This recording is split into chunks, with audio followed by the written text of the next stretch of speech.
আজ রান্না করব নিরামিষভাবে কলা রান্না। তো প্রথমে লবণ হলুদ দিয়ে কলাটা ভালো করে ভাজা করে নিব।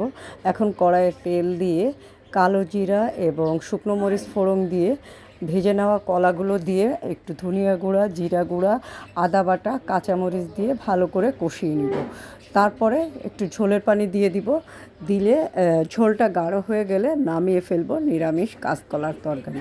তো এভাবে নিরামিষ কাঁচকলার তরকারি রান্না করলে যারা কাঁচকলা খেতে পছন্দ করে না তাদেরও কিন্তু খেতে খুবই ভালো লাগবে। আর কলাটা ভেজে নেওয়ার কারণে কোনো রকম গন্ধ কিন্তু বের হবে না।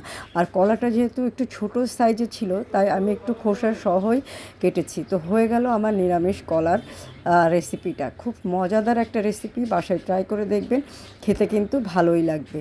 আর নিরামিষ রান্না বলে খারাপ লাগবে বিষয়টা কিন্তু সেরকম না। খুব মজার একটা রেসিপি, অবশ্যই একবার হলেও বাসায় ট্রাই করবেন।